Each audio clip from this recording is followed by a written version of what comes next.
86 episode 3. Itu buat dia yang aku highlight banget. Ada dua, agak menyakitkan tapi harus aku bilang. Hello, I hope wherever and whenever you are, always bright and peaceful. Aku kembali dengan video panjang dengan cerita yang gak akan bosen-bosen aku rekomendasiin buat kamu-kamu semua. 86. Kali ini light novel 86 episode 3, Run Through the Battlefront akhir. Buat yang belum tahu, 86 adalah light novel tapi gak ada light-lightnya sama sekali, karya Asato Sensei sebagai penulis atau pembuat cerita yang diilustrasikan oleh Shirabi dan desain mekanisnya didesain oleh OneFour atau Ishii. 86 ini udah diadaptasi ke anime yang bagus banget, tapi aku gak ngerti kenapa gak dapet award untuk animenya yang mesti setidaknya sekali kalian tonton. Aku sendiri tahu light novel ini dan beli light novel ini karena udah nonton animenya. Dan di akhir kata episode ketiga ini, aku baru tahu kalau 86 udah diadaptasi juga ke manga. 86 bertema militer dan mecha alias mekanis atau robotik yang mengangkat isu kemanusiaan dan tentu saja ada selipan romansa untuk mempermanis cerita. Oke, langsung aja kita bahas episode 3 ini yang pasti mengandung banyak spoiler. Jadi buat yang gak mau kena spoiler bisa di skip aja dan langsung beli bukunya atau nonton animenya. Ceritanya diawali dengan interlude dari sudut pandang Lena waktu Granmoor runtuh, lalu berlanjut ke bab utama, melanjutkan apa yang ada di akhir episode 2, yaitu saat rudal jarak super jauh menghantam markas militer tempat Shin dan teman-temannya berada. Kekuatan Shin akhirnya ketahuan oleh pihak militer Federasi Giat, sehingga dia ditugaskan untuk memimpin misi besar yang menentukan nasib umat manusia ke depannya, yaitu pemusnahan unit Legion yang diberi kode nama Morpo. Rudal jarak super jauh dengan tipe railgun, di mana hantu kesatria dari Federica dan sekaligus kerabat jauh dari Shin ditanamkan di unit tersebut, Kiria Nozen. Asli, aku baca spesifikasi unit ini merinding banget karena bener-bener di luar nalar.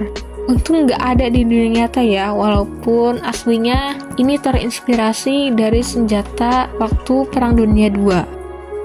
Selama misi berlangsung, mental Shin bener-bener bergejolak sampai Asato sendiri bilang jujur di bagian akhir kata kalau plot di episode 3 jadi nggak ringan gara-gara kepribadiannya Shin. Dia benar-benar krisis identitas, terlalu amat sering ditinggal dan diharapkan tidak ada. Itu buat dia nggak punya tujuan dari hidupnya. Asli bener-bener capek sih sama Shin di buku yang ini, sampai akhirnya Raiden yang paling lama bertempur sama Shin marah parah. Tapi akhirnya Shin dengar suara itu, suara yang dia kira nggak akan pernah dia dengar lagi begitu mendeteksi kehancuran Republik San Magnolia. Aku gak nyangka Asato Sensei bisa bikin cerita seromantis ini, dan romantisnya tuh udah next level kalau menurut aku. Kenapa aku suka beli buku dari film atau tontonan yang udah aku tonton? Karena salah satunya kayak di 86 ini. Sumpah di animenya aja udah masterpiece. Di novelnya ini intim banget interaksinya. Waktu penumpasan terakhir Morpho itu benar-benar wah. Kalian baca aja kalau mau tahu sensasinya. Kalau aku sih jelas langsung nangis. Aku kira setelah baca ini aku bisa nyanyi lagu Lilasnya Hiroyuki Sawano, tapi epilog di sini dikit banget ketimbang epilog yang di animenya, jadi aku rasa bagian lengkapnya ada di episode 4. Ya, aku harus sabar nunggu lagi. Entah kenapa setelah baca episode 3 ini, aku jadi merasa didewasakan gitu. Maksudnya secara mental. Entah dari perkataan para tokohnya, apalagi Ernst, atau dari tindakan dan respon para tokoh-tokohnya. Yang aku highlight banget ada 2 dari buku ketiga ini. 1, tidak ada orang yang ingin sendiri atau ditinggalkan. 2, mau itu laki-laki atau perempuan, semuanya pengen orang yang ada di samping dia adalah orang yang punya value, bukan cuma cantik penampilannya.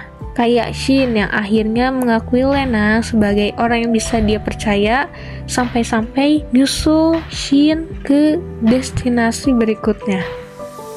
Agak menyakitkan, tapi harus aku bilang, di episode 3 ini aku rasa lebih banyak salah ketiknya ketimbang yang episode 2. Untuk tim penerbitan, mohon maaf kalau kami para pembaca banyak nuntut buat cepat-cepat diterbitin. Tapi setelah aku pikir-pikir lagi, sekarang akhir-akhir ini aku sendiri gak apa-apa lama terbitnya, asalkan kualitasnya bagus dan bacanya mulus. Ditambahkan 86 ini banyak banget istilah-istilah yang ruwet, yang asing buat orang awam. Jadi menurut aku sih gak apa-apa kalau lebih lama proses pengerjaannya. Asli sih, aku aja bingung cara baca mekanik-mekaniknya, kayak Einsteinsflick. Itu dari bahasa Jerman kan kalau nggak salah. Salah satu yang memperlambat baca aku tuh baca istilah-istilah itu, legend-legendnya, mekanik-mekaniknya benar-benar rumit banget. Dan penjelasannya pun pada panjang dan rumit juga menurut aku. Nah, karena itu aku nggak apa-apa kalau proses penerbitannya lama, asalkan diterangkan dengan baik. Oke, begitulah review dari aku terhadap Light Novel 86 episode 3 Run Through the Battlefront akhir karya Asato Asato. Seneng banget pokoknya aku bisa baca light novel dari anime favorit aku. Terima kasih juga penerbit Clover dan MNC udah bikin bonus limited Shikishi untuk episode 3 ini. Semangat untuk nerbitin episode 4 dan episode-episode selanjutnya. Thank you for watching. Hope your day or night always bright. Bye bye.